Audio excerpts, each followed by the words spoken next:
Hey guys! Part 5 of What If Naruto Learned Martial Arts and Became the Night Fist. Hit like and subscribe if you like this one, and also please check the author in the description. Let's start. We are pain, that's all. We are God.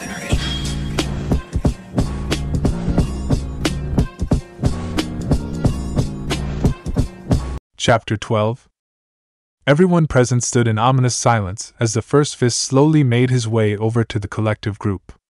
Kenichi's friends who'd finally arrived, having been delayed by Loki's minions after Fenrir moved forward, we having similar reactions. Even the fearsome rainstorm that had been raging not long ago had stopped, as if out of fear of this individual's presence. While it was pretty obvious he was dangerous, oddly enough Fenrir and Hermit seemed pretty calm. The sixth fist currently standing next to Anoka, keeping one arm in front of her in a protective manner, his eyes following his purple-haired leader's movements with the precision of a hawk. Kenichi merely watched the odd individual closely. He wasn't on guard at the moment, but was ready to attack should the need arise. So that's the first fist. The leader of Ragnarok. Man, I don't know why, but I'm getting a seriously bad feeling from that guy. Said uneasiness was carried to his allies with the exception of Mio, who looked at the new enemy with a calculating gaze. Loki, however, surprisingly looked pretty shaken, his teeth clenching in either frustration or terror was hard to tell. One of his hands was gripped rather intensely as his gaze remained fixed on Odin, whose cold eyes matched his glance, almost causing the fourth fist to lose his composure and take a step back in fear. Finally, after several moments that seemed like an eternity, the first stopped.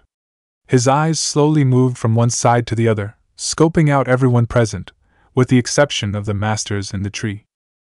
As his eyes continued to move, they seemed to narrow in irritation as they landed on Loki, as well as catching a quick glance of Anoka and the beat-up Kenichi. He slowly raised his hand to his glasses before gently adjusting them while calming clearing his throat. Loki quickly straightened himself up as if on reflex. A decision well merited considering he found himself under Odin's cold gaze. Well, Loki, this is certainly a fine mess you've gotten yourself into. Tell me, when did I give you permission to carry out this little scheme of yours? Despite the tense air and all the eyes on him, the well-dressed warrior managed to display a completely dignified sense of composure, almost like that of a diplomat or prestigious figure. Though his words at face value didn't contain any ill intent, the mere sound of them shook Loki up as Odin continued to peer at him with that cold gaze. Well, Loki, I'm waiting to hear your explanation, so let's have it. It was interesting to see the normally talkative and loud-mouthed fourth fist so quiet. It was actually pretty creepy. Even Hermit was a little unsettled by how anxious Loki was around Odin. The one person out the group wasn't the least bit afraid and ready to make his presence known. I'd say in a nutshell, Odin, he went behind your back and put this scheme into effect under your nose. I'm surprised you didn't see it coming? The rather blunt and mocking tone actually caused the composed fist hand to twitch, if only for a moment. His expression remained the same, yet his eyes slowly turned to the direction of the voice. I'm surprised to see you had a hand in this, Fenrir. As I recall, you were vehemently against this kind of action from the very beginnings, were you not? Those present could obviously pick up the retaliated mockery in his tone, a clear attempt to stir up the ninth fist. He seemed to respond with a tight clenching of his fists, but merely looked at Odin with an ice-cold gaze that would have frozen a normal person solid. Don't even try to blame this on me, Odin.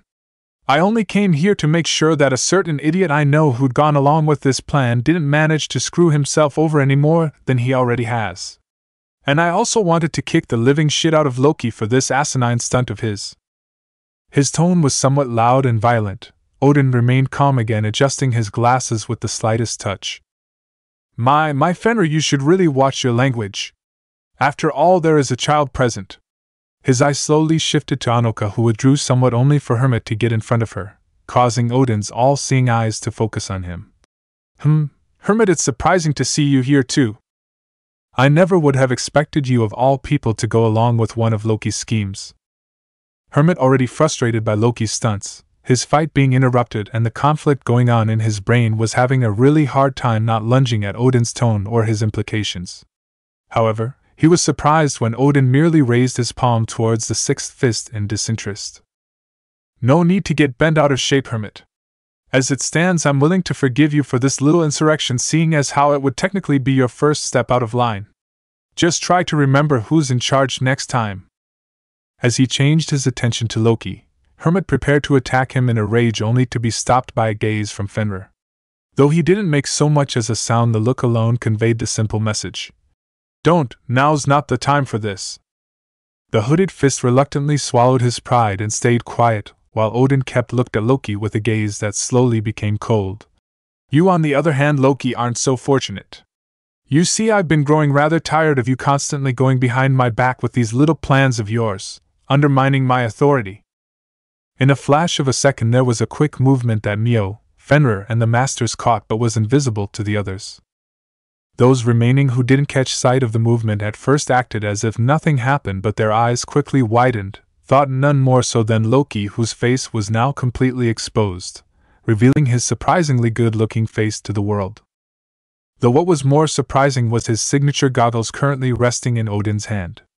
The now exposed fist quickly covered his face with his hands in embarrassment, as Odin kept talking with clear authority.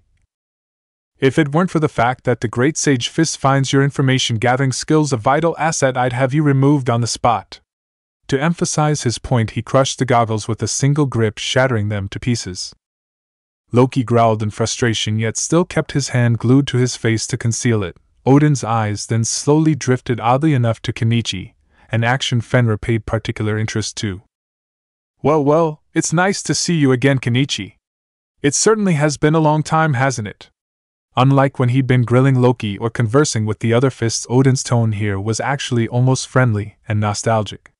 It was something Fenrir, and even Hermit, had never seen in him. Fenrir actually found his eyes darting between the two individuals, taking note of Odin's own relaxed posture. "Looks like Odin has some kind of connection to Shurahama over here. That's odd. Wait a second, if I'm reading into this right, then that would mean Odin knows Kenichi on a personal level. If that's the case, then how is it he didn't know the Kenichi we've been dealing with all this time, who we've referred to by his full name, wasn't the same Kenichi he'd probably known in the past?" Fenrir suddenly found himself even more suspicious of his current leader than before at the possibility of him holding out information. Though while he was able to draw the conclusion quickly enough, Kenichi hadn't a clue what was going on, looking at Odin as if he were a complete stranger. "I'm sorry, but who are you exactly?"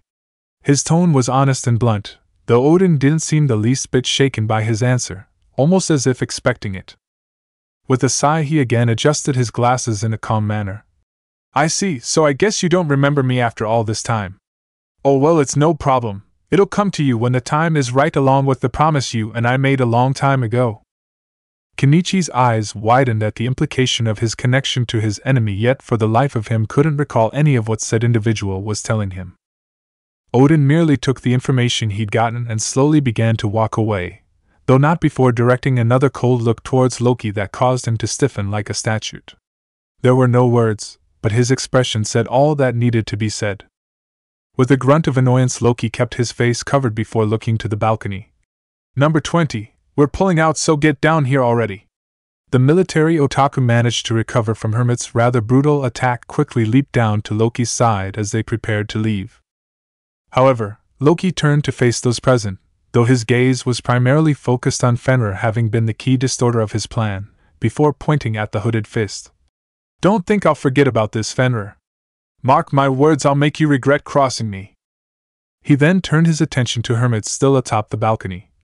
"And the same goes for you, Hermit. Don't think I'll let you get away from mucking up my plan either."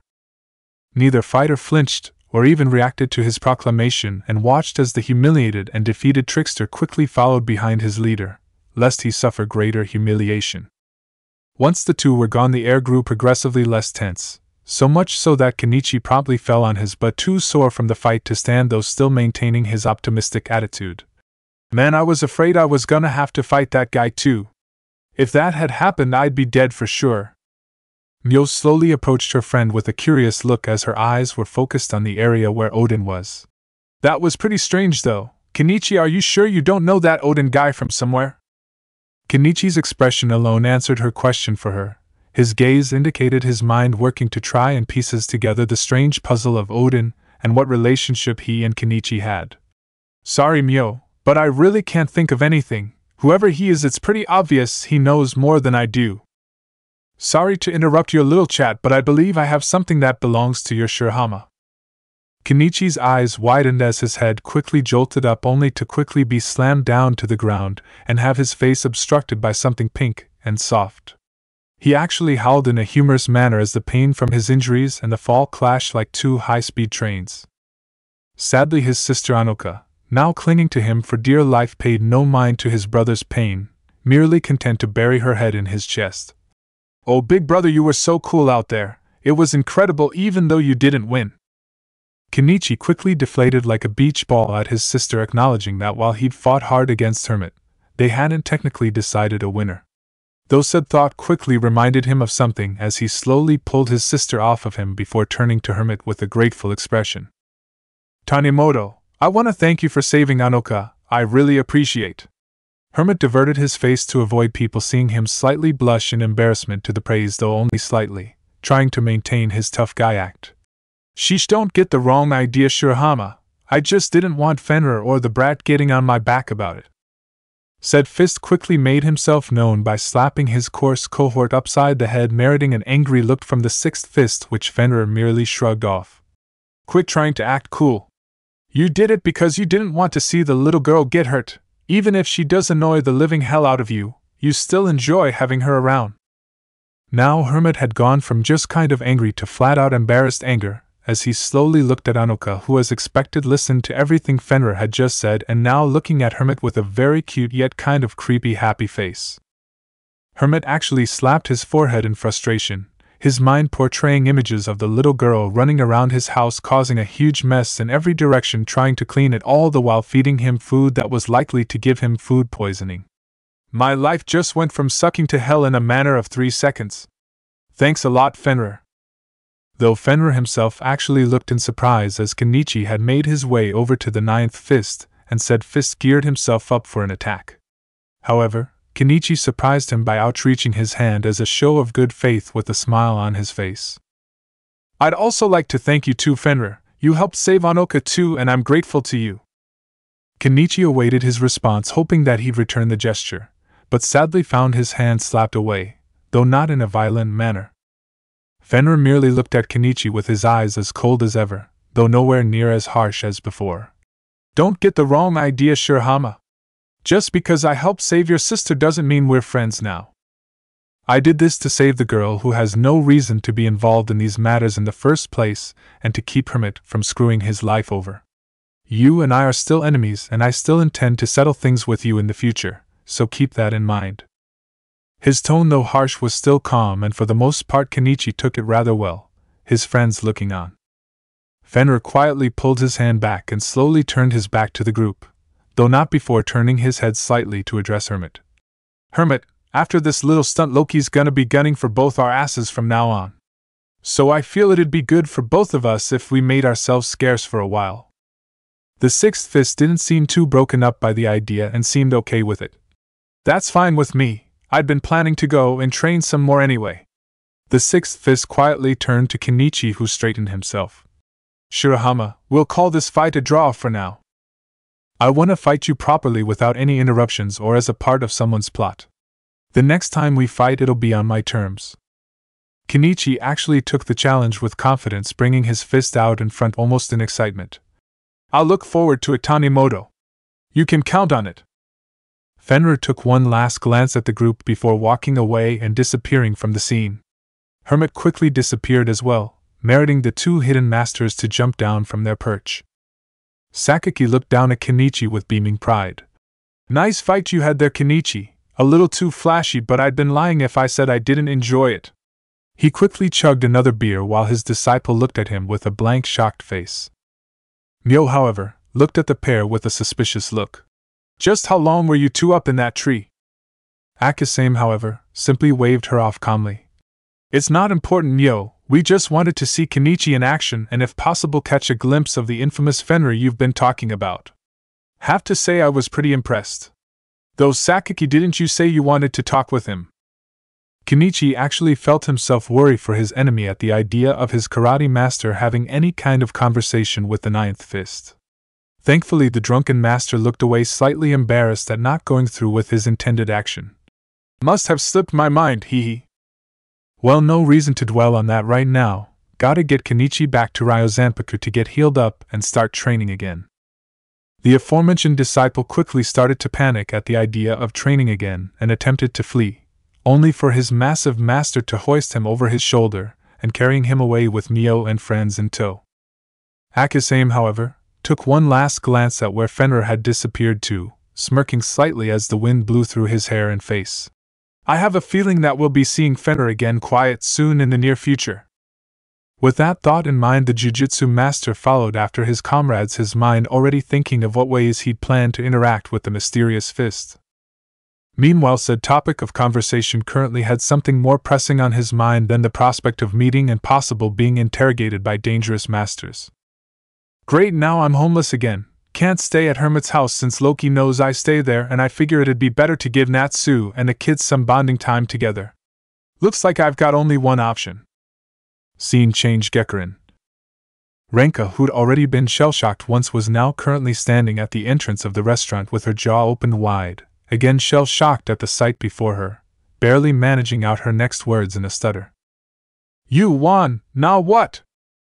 The source of his rather odd speech pattern was her now secret crush Naruto, whom she'd tried and failed to ask out not too long ago, now standing before her with a suitcase and an uncomfortable grin on his face.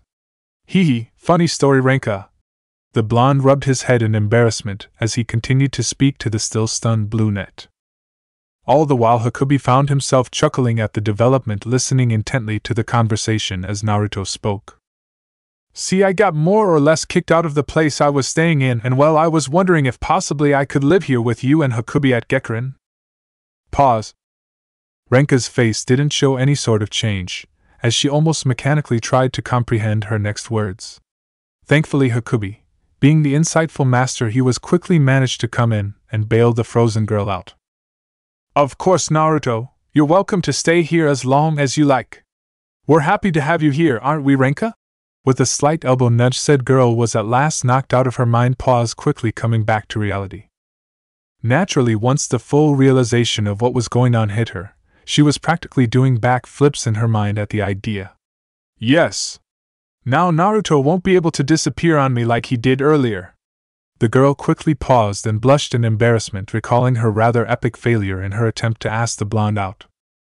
As she thought about it further, her face turned redder. Plus, with us being together more often, I might be able to learn more about him, maybe even. At the risk of acting like a screaming schoolgirl, Renka quickly shook her romantic thoughts out her head for the time being and stored them away for another time. Once her composure was regained, she offered Naruto a simple look of delight. Yeah, now I can keep an eye on you so you don't slack off anymore or run off in the middle of your shift. At the recalling of the event, Renka quickly snapped her fingers before getting in Naruto's face with a suspicious look. That reminds me, just where the heck did you run off to? By the sound of how you reacted to that phone call and bolted out of here, must have been pretty serious. The blonde quickly gulped, recalling not only taking off in a rush but also leaving Renka hanging without a clear explanation. Crap, I completely forgot about that. There's no way I can tell Renka what actually happened. I could always lie. No, I already feel bad enough about lying to her once, and she's already been so nice to me, Hakubi too.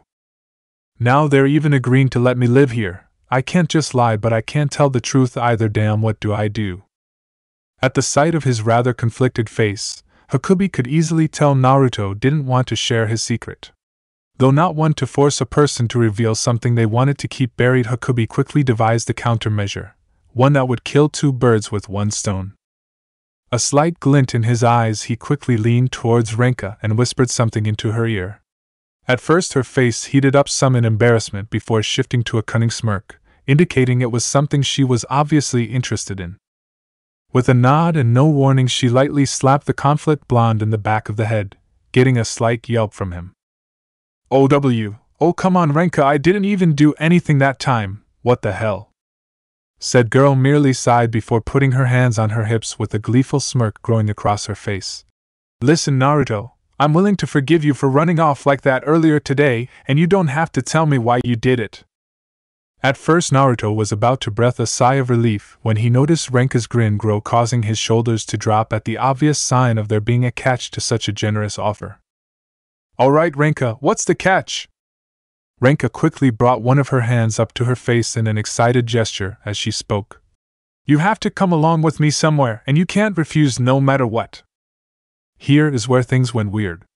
Naruto had spent his whole life fighting for his life as a ninja, defeated a man who thought he was God, spent 6 months on the high seas training with an insane master, and now acting as an enforcer for a tough gang, never backing down without a hint of fear, shock, or regret. Yet despite all that he'd gone through, those few words stopped him cold, causing him to freeze in place and his face to rapidly heat up at the insinuation. His mind now running a mile a minute, unable to process the stimuli in mere seconds, his brain pretty much self-destructed. Though he did manage to retain enough brain function to ask a simple question he thought he never asked anyone, period. "You mean like AAA date?" As if like a declaration of war or peace, everyone in the restaurant was suddenly hushed by the words. All eyes quickly glued to Naruto and Renka, both staring at each other in hushed silence. Their faces red with embarrassment, Hakubi all the while chuckling in the background as if he just smoked a whole bag of pot. None was more shocked than Naruto, who now felt like his heart was going to burst out his chest, ribs and all. In his entire life, no person had ever asked him out on anything resembling a date. Truthfully, after leaving the village he thought that it was gonna remain that way. Now here he was being asked a question by his very close and more importantly attractive friend, who despite not knowing too well had slowly become very important to him. Truthfully, he had slowly started to see Renka as more than just a friend, but never even considered her possibly returning those feelings or even having them. "What do I do? What do I say? Think, damn it, think. Okay, I'm crap. I mean, I could just say no, but then again, would going out with Renka really be so bad?" Just as it seemed this little mental debate wouldn't end, a familiar fist managed to resolve his mental balancing act. Renka, too embarrassed by the implication, struck Naruto hard dead center in the face. The shell-shocked blonde rocketed out the doors, across the pavement before colliding head-first with a telephone pole, finally falling in a heap. Renka was currently standing with her fist outstretched, hyperventilating at what had just happened and staring at Hakubi, still chuckling like a madman. With an angry and embarrassment look she spoke to Hakubi with resentment. "You planned for that, didn't you?" The wise master merely diverted his eyes, acting as if all he heard was the shifting of the wind. Seeing little point in arguing, Renka quickly walked out towards her downed friend, who was still recovering from the punch. With a little effort she quickly managed to get out. "It's not a date, you idiot. Master Hakubi just told me where my dad's hiding out and I want you to come along with me, got it?" Surprisingly, Naruto quickly got up and laughed lightly at the scene he just caused, rubbing his head in shame while diverting his eyes. "Oh, sorry about that. Just the way you made it sound. Anyway, sure, I've got no problem with helping you with your dad, so let's go." As if the little misadventure a moment ago hadn't occurred, the two teens quickly disappeared into the night towards Ryozanpaku. Hakubi merely looked at the doorway with a smile on his face, knowing that things were progressing better than he'd hoped, if that little display was anything to say about it. Now things can really start to get moving between those two. Hopefully spending some time together outside of this restaurant will help Naruto realize his feelings as well. With Kensei especially, I have a feeling that those two will become a great deal closer if he has anything to say about it. If only to keep Renka out of his hair. Let's see how you measure up to the masters of Ryozanpaku, Naruto. With his mental thoughts cleared and his plan set into motion, the old master returned to his restaurant, taking one last look in the direction the two teens had taken off, hoping that this next little adventure would lead both down a path that would hopefully strengthen the feelings between the two and perhaps even culminate into something more. Scene change: Ryozanpaku. On the other side of the city, Kenichi, despite all the craziness that had just befallen him, had somehow managed to find himself enough time to sit out and enjoy the night sky. Enjoying the cool breeze flowing against his skin, his mind flashing back to his fight with Hermit, and how much he'd managed to improve since their last fight. True to his vow, Kenichi had been training himself harder and with greater determination, which seemed to be paying off. Yet he couldn't help but feel somewhat confused about Fenrir's actions not too long ago. "It's weird," Here I thought Fenrir was just another heartless thug, but looks like I had him pegged all wrong. Wonder if there may be a possibility of us not having to fight each other someday, maybe even be friends. Truthfully, Kenichi didn't hate Fenrir. It took considerable effort to make Kenichi hate anybody. It was just everything he'd done up to that point made it seem like Fenrir wanted nothing more than to kill him, and what he'd done to Mio not too long ago didn't exactly help. Yet now he actually helped rescue his sister and even knocked one of his fellow Ragnarok members around. Kenichi actually found himself angrily rubbing his head in frustration at the seemingly endless puzzle that was Fenrir's actions and motives. Damn it, I know the guy said we can't be friends, but he still helped me out and took a big risk attacking Loki, but still. The frustrated disciple continued to ruffle his hair angrily for several seconds until a voice he hadn't heard in a while brought him back to reality. So this is how my dad trains his number one disciple. Letting him sit on a porch while trying to pull his own hair out. Kenichi's brown eyes widened and his head quickly looked forward to be met with the sight of none other than Renka-ma, standing with a happy look on her face with one hand in a waving motion. Hey there Kenichi, it's been a while, how are you?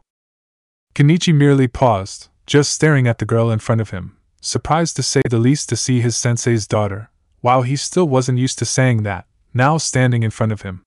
Before he could react, Renka's eyes quickly narrowed and slowly shifted to the sound of footsteps moving along in a creeping manner. With a great deal of authority, like commanding a dog, Renka shifted her finger outwards, pointing towards the noise. Hold it right there, Daddy! Kenichi looked on only to find himself looking away slightly in shame at the sight of his Kenpo master currently sneaking towards the exit of Ryozampaka like some sneaker pervert. Oh wait, he was one. Regardless, it was still shameful to see the man revered and respected as possibly the greatest master of Chinese martial arts, using his skills to avoid talking with his daughter. Kensei, of course, reacted almost immediately to his daughter's call, slowly turning his head to face his daughter, looking at him with a disappointed gaze. Trying to play dumb, he lightly waved to his daughter, as if he intended to run into her. Oh, hello there, Renka, I wasn't expecting to see you here. Mind if I ask how you found me? Renka sighed at her father's poor attempt to bail himself out, and placed her hands on her hips. That's easy, I managed to get Hakubi to talk. He was actually very generous in giving the information. I was planning to make him so drunk he'd blab it out to me, but oh well, saved me some trouble.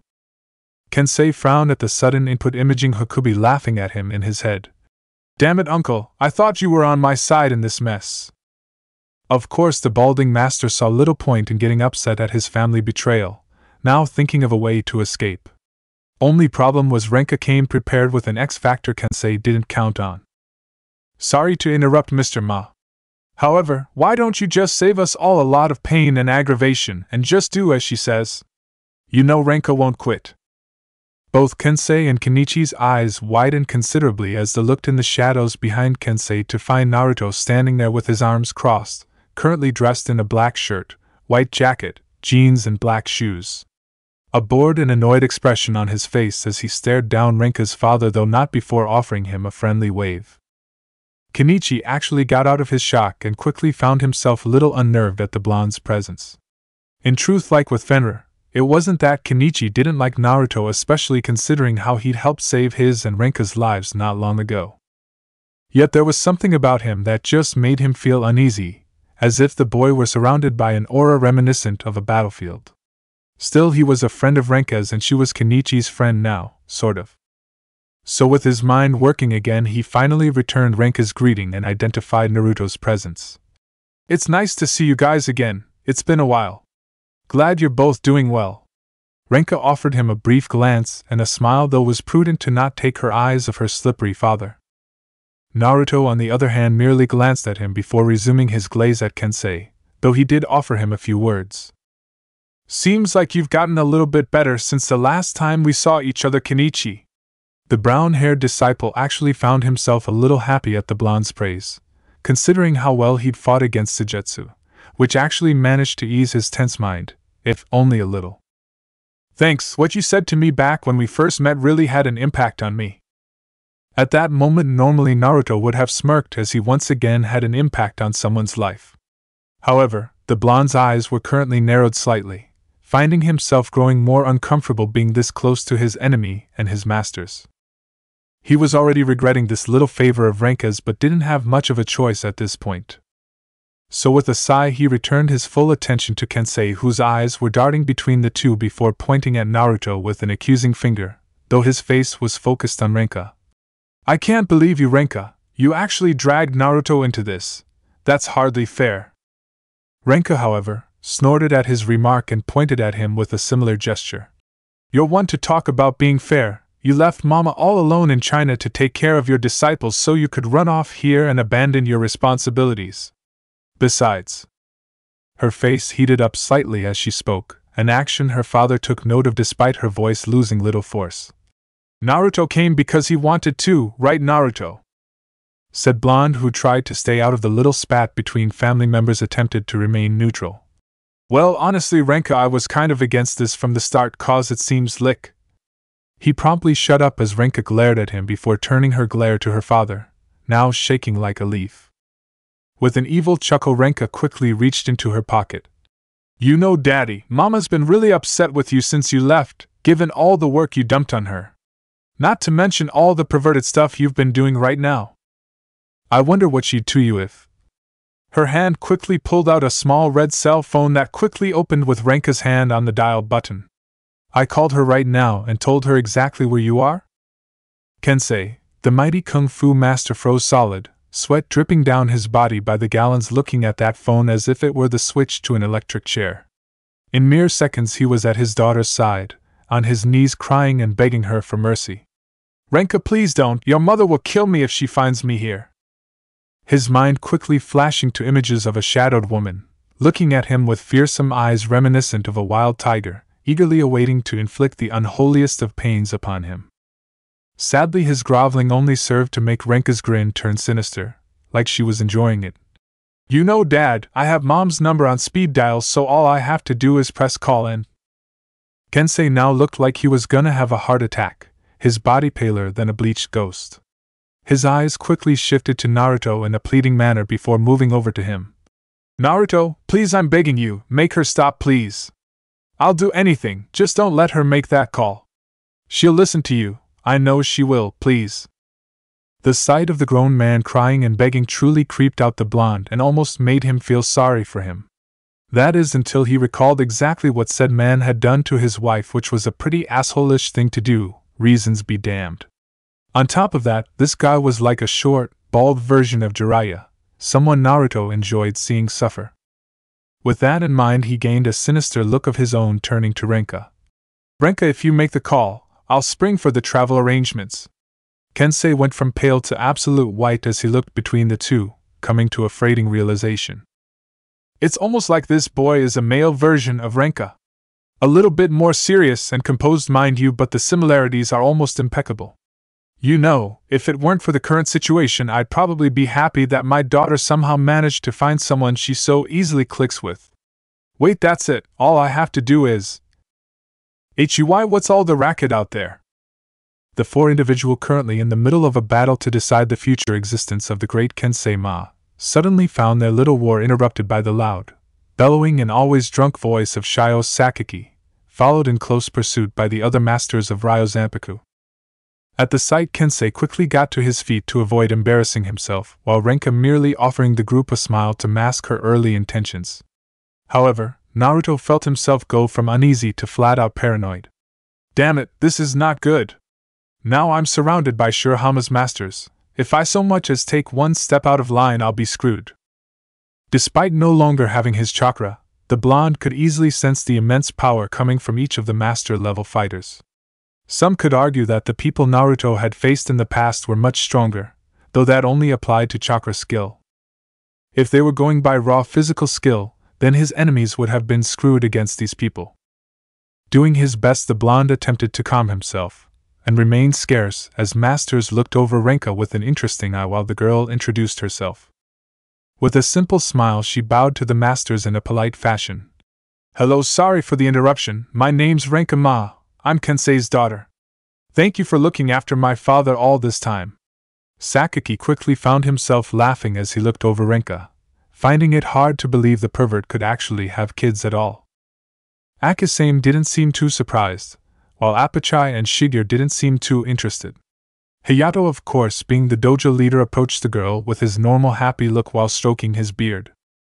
"Well, it's an honor to have you here. Not often that we get to meet Kensei's family," said Master was currently sulking at the elder's obvious implication of his attempts to avoid his family. Though it didn't take too long for the gazing eyes of the masters to land on the blonde standing not too far away. The elder, of course, smiled at him too in a friendly manner. "Oh, and who, may I ask, is this the young man with you is?" The eyes of the masters all fell on Naruto, who felt as if a massive weight had been placed on his shoulders. He actually gulped slightly at their presence but kept his uneasiness concealed. Of course, Renka, though she couldn't see her friend's obvious uneasiness, decided to take some of the attention away from him. "Sorry about that, this is my friend Naruto. He works with me at Gekkourin, and I kind of dragged him along on this little trip." The girl lightly rubbed the back of her head in embarrassment at having to admit she forced her friend to come along. The masters took her words in stride as Hayato approached Naruto, whose heart quickly felt as if it were being clenched in a vice. The man standing before him was simply huge, easily 7 feet tall, just slightly taller than his own master soul. Though his face was joyous and peaceful, Naruto could tell just by looking at him that this man could destroy him with no effort. It made standing in the man's mere prescience difficult. "There's no need to be so uptight, young man." The blonde's blue eyes widened and looked up to the face of the man towering over him, offering him a gentle, grandfather smile. "I may seem a bit intimidating, but I can assure you I don't mean you any harm. I'd just like to personally welcome both you and Renka to Ryo Zanpaku." It didn't take long before Akasame quickly had made his way over to the teen as well, looking at him with a calculating gaze. "I must say, Kenichi spoke rather highly of you, how you saved both himself and Renka from Kensei's brother." The blonde shivered slightly, trying his best to stay calm and maintain himself, offered the jujutsu master a simple courteous look. "I appreciate the praise, but I didn't do anything too great. After all, Sujetsu did knock me straight through a wall." The blonde felt his tension increase at the feel of Hayato's massive palm on his shoulder, or rather his hand smothering his shoulder, considering he could fit the whole damn thing in his palm. Said master merely offered him a kind look. "You mustn't look down upon your own abilities. Fighting against any master would be difficult to merely escape from alive. Besides, you did it to protect those important to you, a noble trait to be found in anyone." Naruto actually felt his blue eyes widen slightly, and for the briefest moment he could swear he saw the third Hokage standing in the Hayato's place, offering him that same grandfatherly smile that had managed to help bring him out of some of the darkest moments in his life. This brief flashback almost brought a tear to his eye.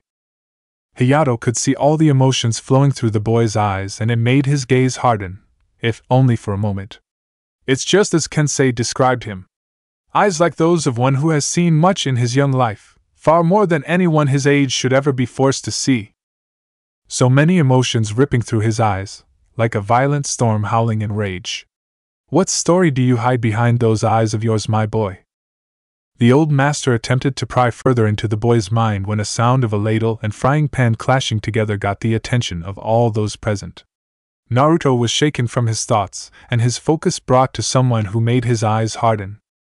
His, for lack of a better word, main obstacle, Myo Furingi, still clad in her purple leotard, though now with a yellow apron with orange spots draped over her body.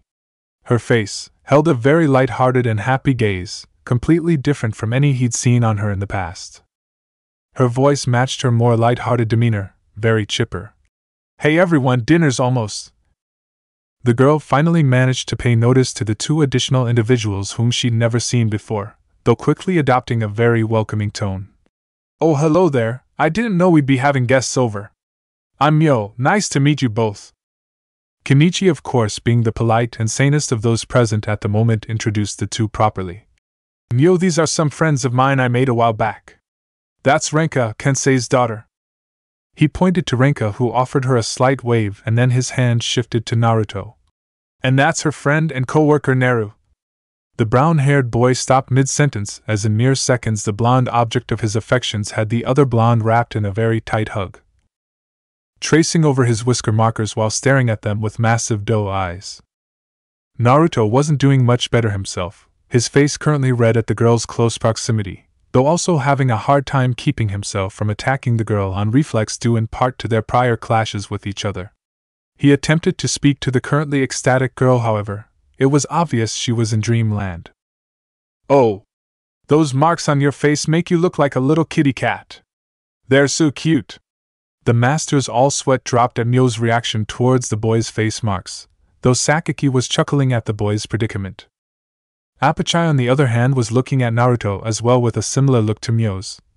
"Appa, Myo is right, he does look like kitty. I want to try." He quickly reached out his hand and made a move to pet the blonde's face, causing Kenichi of all people to panic, knowing exactly what the Muay Thai master's hands could do to someone's face.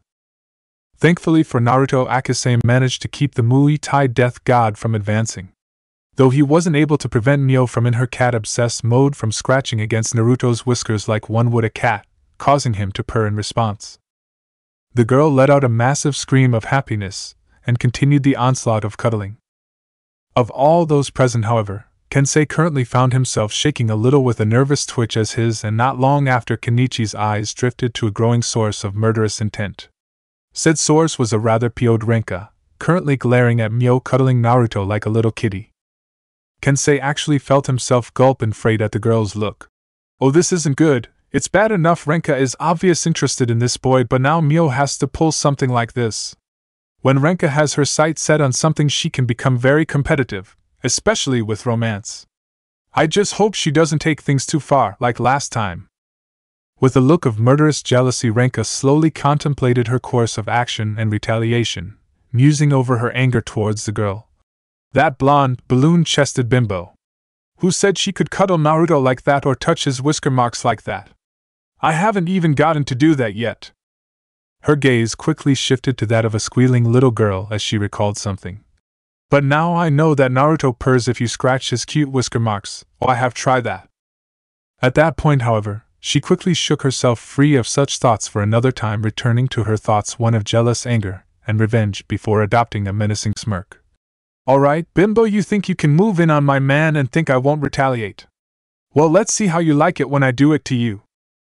Her eyes slowly drifted to Kenichi, now apologizing to Naruto profusely after Myo had finally let go of him. Her evil smirk growing larger as she thought of her plan. Kensei merely sighed at the sight, looking at the two unsuspecting males with sorrow. Alas, to be young and in love. All the joys and pains that come with it. Be prepared, Naruto, though it's fairly obvious, at least to me, that you and Renka would be good for each other. Let's see how well you can handle all the baggage that comes with her. Inside Ryozanpaku, dinner table. Kensei now found himself sighing considerably at how things were currently progressing with dinner. Needless to say, it had gone from a little awkward to flat-out war. The main participants in said war were, "Here, Kenichi, you can have some of my food, I'll even feed it to you. Naruto, could I please pet your whiskers again, please?" Yes, said sounds of affection would normally mean that both pairs of teens had seemingly made serious progress in their romantic strides. There was just one problem.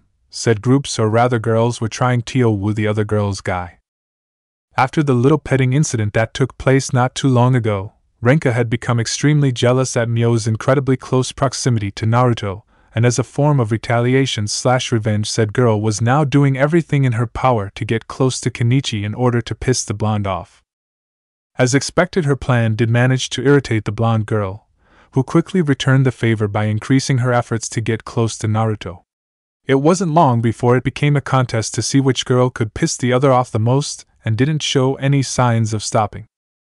Despite the tension being built by the girls, the masters for the most part ignored the little spat, with the exception of Kensei, paying close attention to Renka and Naruto. Finding himself somewhat uneasy, though not in a frightened sense, more of a mildly annoyed sense. I really hope Myo tells Renka she doesn't have any interest in Naruto, and Naruto starts to see my daughter the same way obviously does him. If she manages to get a boyfriend, then she'll finally leave me alone and, more importantly, not call her mother.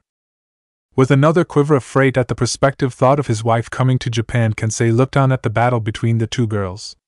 Myo was currently scratching Naruto's whiskers, and it was pretty easy to see he was uncomfortable. Myo, not to sound rude or anything, but do you think you could stop touching my face, please? It feels really weird, especially considering you and I just met. Renka actually perked up at the idea and smirked, though Mio quickly caught sight of the action and moved in by actually rubbing her cheek against the lines on the blue-eyed blonde's now red face.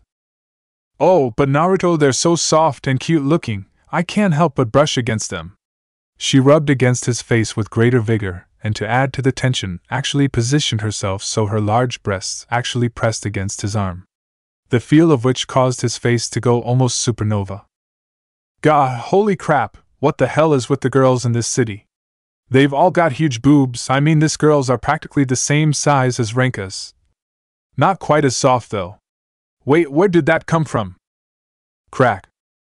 Mio felt her grin grow while Naruto felt sweat drip down his neck as his eyes slowly drifted to an increasingly angry Renka, barely managing to keep a pleasant smile on her face while her chopsticks were currently broken in her hand.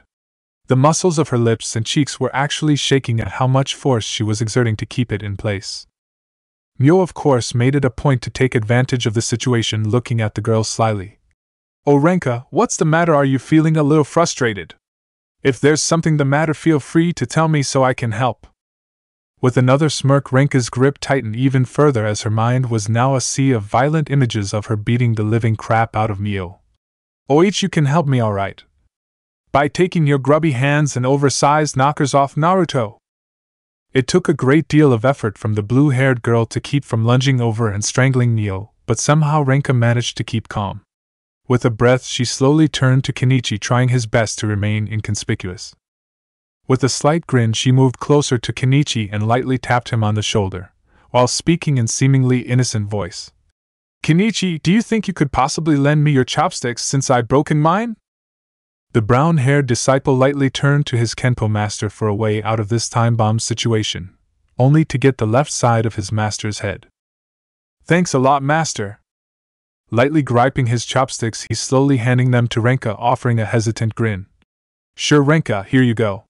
The girl took them quickly from his hands, though with a sly grin she quickly shifted her wrist slightly to knock the chopsticks to the floor. With a look of mock embarrassment, Renka looked to Kenichi and then the downed utensils. Oh, sorry about that, Kenichi. I can be such a klutz sometimes. Here, I'll get them. The girl quickly leaned forward to pick up the wooden utensils, and at first it seemed perfectly fine. That is until Kenichi looked a little closer and quickly brought his hands to his nose to prevent blood from flying out, as he now had a clear view of Renka's breasts from the gap at the top of her dress. He quickly tightened his grip as Renka shifted from side to side, causing her already magnetic breasts to shift and bob from side to side, adding to their allure. Renka all the while was laughing in her mind as her attempt to distract Kenichi was working perfectly. Take that, blondie! Grip, crack! Kenichi was quickly brought out of dreamland by the sound of cracking wood. He slowly shivered as he felt that temperature of the room drop several degrees before slowly turning to Mio, no longer cuddling Naruto's face and instead staring off in Renka's direction. Her eyes now pupilless and white, in a somewhat scary comic fashion, while her hand was clamped firmly on the table, several cracks forming. Renka, however, now properly seated upwards, took it as a direct challenge and responded with a glare of her own. It was only a matter of seconds before people could literally see sparks coming out of their eyes. Kensei was now starting to really panic as he watched his daughter and Mio look ready to strangle each other. That is until he took note of some off about Naruto, who was looking at Kenichi with a somewhat violent glare, his hands clenched rather tightly almost to the point of shaking. The sight of this actually brought Kensei out of his fear and actually smiling. Well, looks like Mio isn't the only one not too keen on having Kenichi looking down Renka's shirt. This could actually work out in my favor, Though that look in his eyes, it's familiar, somehow strange. Kensei wasn't the only one picking up on the boy's gaze. Both Akisame and Sakaki felt themselves stricken with a case of déjà vu. Shiger, however, looked upon the boy's facial expression from a different angle. His eyes say much. They've witnessed many deaths and much pain in the past. He's no ordinary teen, he could be a threat. The weapon mistress actually reached below the table and pulled a set of kunai knives from her belt. She prepared to act when her eyes caught sight of Akisame. His gaze quickly told the young weapon user to halt her action, given the other people present, and not wishing to cause a fuss. Attention soon became refixed on the girls, still glaring at each other rather fiercely. Naruto had by now dropped his harsh glare and had taken the time to gaze at those around the room. Man, I feel like I'm walking on pins and needles around these people. If I make even one step out of line, it'll blow my cover. These guys may act stupid and goofy, but I know what they are capable of. If you wanted to remain out of their line of sight, then you probably shouldn't have glared at your enemy. The blonde's eyes quickly widened at the familiar bellowing voice he hadn't heard in a while. Fox, where the heck have you been all this time? I haven't heard from you since the incident at Gekurin. Don't blame me, it's hard to communicate with you because of this blasted seal. I've been trying to find some way around it. At that remark, Naruto felt his pulse increase at the prospect of perhaps being able to use his chakra again. I thought you said the seal was unbreakable. That's what everyone said about the seal the fourth put on me the first time, and we already proved that wrong. Naruto actually found himself getting more hopeful by the second, however. The fox's next words dashed that hope. Don't get too excited, kid, I said, trying not succeeding. This seal is strong and I can't seem to find any weak point around it. Ex-ninja found himself mentally slouching his shoulders in defeat. Well, I guess I shouldn't be surprised. Even though I haven't really needed my chakra up to this point, I feel empty without it almost. Hell, I'd be happy if I had enough chakra just to make a clone or transform. There was a brief pause between the mental conversation between the demon and ninja before he spoke again. Listen, brat, I'm not crazy about it either, and stop complaining so much about it, it doesn't sweet you. I'll keep trying to find a way around the seal. Who knows, you might not be able to use all your chakra, but maybe at least some of it, or mine. Naruto's ears perked at the idea, and the thought of having his chakra actually brought a smile to his face. Guess having some hope is better than none. Thanks, Fox. Don't get friendly with me, boy. We're not friends in any regard. Anyway, you should be focusing on other things, like avoiding drawing attention to yourself just because your mate is flirting with your enemy. Naruto's face suddenly exploded red at the implication, reminding himself of his little mishap at Gekurin not too long ago. Damn it, Fox, Renka's not my mate, she's just a very close friend of mine. The blonde's inner demon scoffed. Just a close friend, my nine-tailed ass. You really think I buy into that BS? Lie to yourself all you want, kid. However, I've been watching everything you've done up to this point, and I can tell you have strong feelings for that girl, whether you want to admit it or not. The blonde geared up to make a retort, but think back, he suddenly realized that to an extent the fox was right.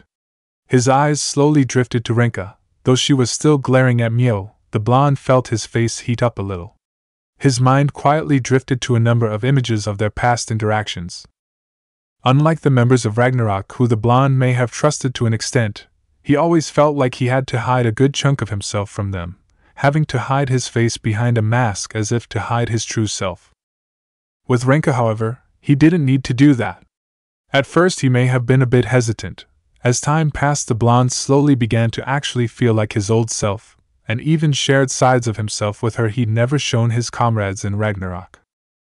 Even more so, Renka genuinely cared about him, and he cared about her, far more than he did any of his other friends. It made the blonde question. What is Renka to me? I mean, she's a really good friend and I care about her a lot, but is she just my close friend, or maybe?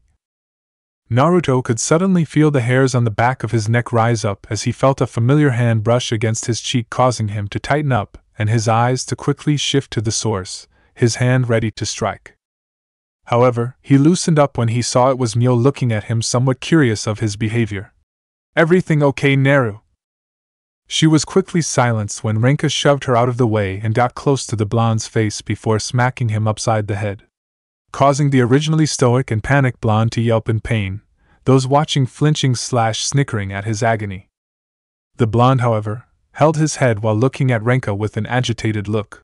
Okay, seriously, Renka, what is it with you and hitting me upside the head? Do you secretly enjoy hurting me or something? Renka merely shook her head at his response.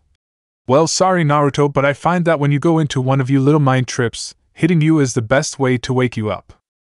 Kensei found himself chuckling some more at the girl's response before throwing in his own 2 cents. Better get used to it, my boy. Renka's mother did the exact same thing to me every time I spaced out during dates. You'll get used to it.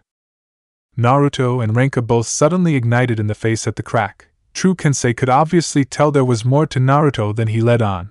That didn't mean he still didn't feel the boy wasn't a right fit for his daughter.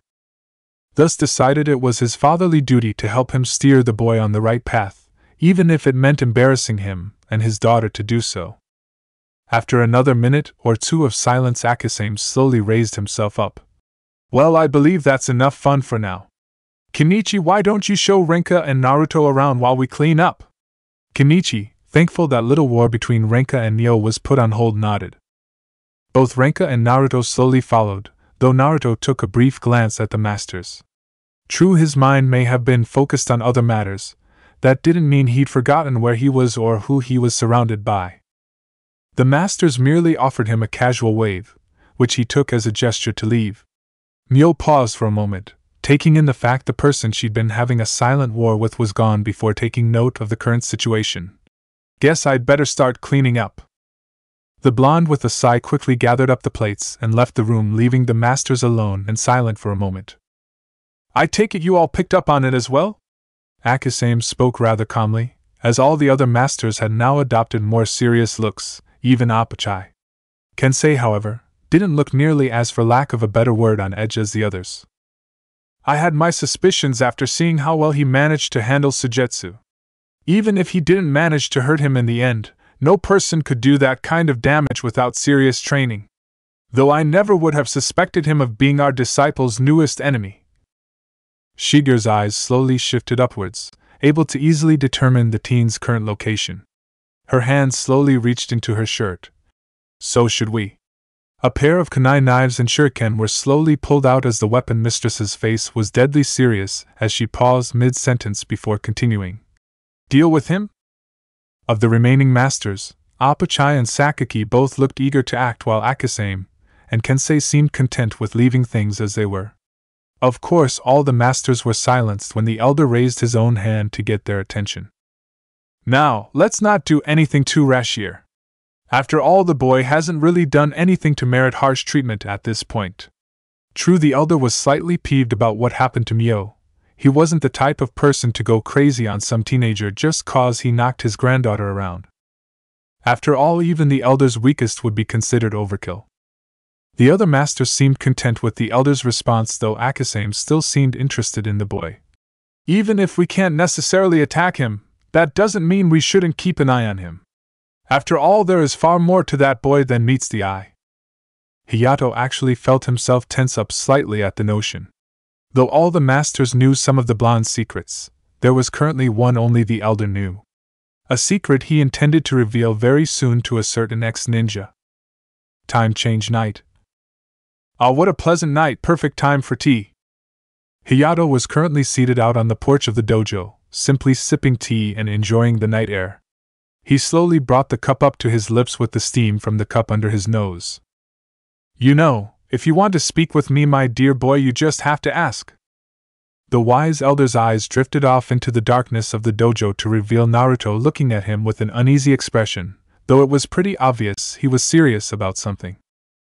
Of course, his somewhat harsh look didn't faze the invincible elder in the slightest as he once again sipped his tea quietly. After about a minute, he slowly placed the tea on a coaster nearby, his eyes still closed. Drinking tea during the night can be so refreshing. You should consider trying it. Might ease up the tension you've been feeling since you got here, Naruto. After a moment, his eyes opened, revealing a more serious gaze as he spoke within an equally humorless tone. Or would you prefer I call you Fenrir? The blonde body tensed at the causing the elder to drop his serious visage almost instantly with a chuckle. With a somewhat rough snort, the blonde quickly appeared in front of the elder not far away. I guess I shouldn't be surprised you figured it out. What I'm wondering is why you or the others have pulled anything. I figured you would have wanted nothing more than to get a crack at me after what I did to your disciple and granddaughter. Hayato paused briefly, allowing the wind to blow through him. Naruto actually felt his pulse start to race out of fear of this powerful man not even reacting. After a moment, the elder looked Naruto dead in the eye, and Naruto actually jumped back a little. He quickly looked back to see the elder smiling at him and chuckling in a mirthful laugh. Haha, no need to get so jumpy, my boy. I'm not going to hurt you or anything. Naruto seemed confused at his response and aimed to retort, but Hayato beat him to the punch. I admit I was a bit angry at what happened to Mio and Kenichi. However, I also realized that I can't protect Mio from everything in this world, nor can she continue this path without being harmed, the same with Kenichi. If I were to come to their aid and fight all their battles for them, then they'd never grow as martial artists, and instead become reliant on me. His tone was wise, containing obvious years of experience and wisdom. It actually reminded Naruto a lot of how Soul talked when he was serious. Kinda of actually made the blonde miss the eccentric Capiria master. Though, Naruto's eyes quickly widened as apparently Hayato wasn't done talking. I don't get it, what else could he have to say? Hayato's tone had shifted from wise to serious again, though he had an odd smirk on his face. I had another reason for not trying to attack you. The old elder took a long sip of his tea, quickly finishing it off before placing it back and looking at Naruto with a serious face. I've been meaning to ask you, how's Soul doing these days? Omake. Title, off the list. Yukita, Takeda and the others stared down at Loki, currently hiding his face in embarrassment at having his goggles stolen. Mio looked at the blue-haired fist in confusion. I don't get why Loki's covering his face, he's actually pretty good looking from what I can tell. Yukita frowned at that notion, though Takeda quickly entered the fray. Yeah, actually Loki on the list of the top 5 most attractive guys in Ragnarok. Yukita smirked at the mention of the infamous list the girls in Ragnarok made. Yeah, I'm on the list along with Takeda and Hermit. Actually, Yukita, there's something you should know. The tall sunglasses-wearing judo user looked down to find number 20 standing not far away. She quickly pulled out a laptop and opened the screen so Yukita could get a good look at it. After about a minute of staring, he wordlessly walked over to a nearby tree and started sulking. Takeda looked at his friend curiously. Yo Yukita, what's the problem, man? The judo user pointed towards number 20's computer, who quickly started explaining. Sorry, but we've been meaning to tell you guys that Yukita lost his spot on the list after Fenrir joined. Yukita's sulking increased tenfold while Takeda looked surprised before turning his attention to the mask-covered fist. How can you even tell what he looks like? You can't even see his face? Number 20 quickly heated up at the mention. What can we say, we like the mysterious type. After that moment, Yukita's self-esteem took a huge nosedive which wouldn't recover until he eventually got a girlfriend. Of course, this was after he tried to look mysterious by wearing a sky mask to school and then getting arrested for being mistaken for a burglar. Chapter 13. Everything had suddenly gone eerily quiet as Naruto stood frozen before the massive master of masters who not but a moment ago revealed he had some form of association with the blonde's eccentric, but powerful Capiria master. Of course, most would figure given both individuals' statuses as masters would mean that the probability of them running into each other was possible. True, but given laws of probability and population of the planet, the odds two particular people would meet and have the added luck of one of them running into another person said individual knew personally were beyond staggering. Of course, Hayato didn't see it that way, as the big reveal barely registered as a serious topic, given how he presented it without much hesitation or worry. Though he did wait till night to reveal his knowledge, so that left the blonde uneasy. Naturally, Naruto remained quiet for a moment before slowly easing out the tension he was feeling and spoke as calmly as he could. To answer your question, last I saw of him he was happy as hell. In fact, last image I caught of him, the guy was dancing atop his boat towards the sunset. Even though he had plenty of questions concerning the relation between the aged master and his own master, he still felt obligated to respond to his earlier question. Curiously, Hayato let out a series of chuckles at the response, his body actually shaking slightly yet his tea never spilling a single drop. Hee, yes, that sounds like Soul alright. It's nice to see even after 10 years he hasn't changed that much over the years. Well, except for the fact he took on a disciple all of a sudden. I must say, my boy, you should consider yourself to be extremely fortunate. Soul actually once swore to me he'd never take on a disciple in his life. He must have seen something special in you to break that vow. He calmly wiped away a mirthful tear from his left eye before taking another sip of his tea, calmly enjoying the breeze before setting the cup down. His eyes slowly shifted towards Naruto, whose body again grew tense, yet Hayato quickly raised his hand in a calming motion. Now, my boy, no need to be afraid. I imagine you're curious as to how I know your master and just begging to ask me. So why don't you make yourself comfortable at least? I can assure you that I'm more than happy to share the tale, though it is a bit on the long side. Eager to learn about his master's history with the massive, blonde old man, Naruto calmly walked over to him before taking a seat just a few feet away from the elder. Again, still feeling quite uncomfortable being around said individual, especially given said man's shadow was so big it actually eclipsed the light of the moon from the fellow blonde. Yet he remained calm, adjusted his posture so he was seated upright and looking into Hayato's eyes with confidence. Okay, let's hear it. The elder slowly put his cup down next to him before stroking his beard, his eyes showing his mind was currently in a reminiscent gaze. It happened about 10 years ago. Mio and myself were traveling the world. I'd done so to expose her to the many martial arts of the world. At that point we were in Brazil so I could show her the ways of capoeira. He and I encountered each other in a small fishing village in the Brazilian jungle. He actually began to chuckle slightly as he continued to stroke his beard while recalling the instance. I must admit when I first encountered Soul he was quite the interesting character and not exactly fond of the idea of fighting anyone at the time. He did a good job of hiding himself too.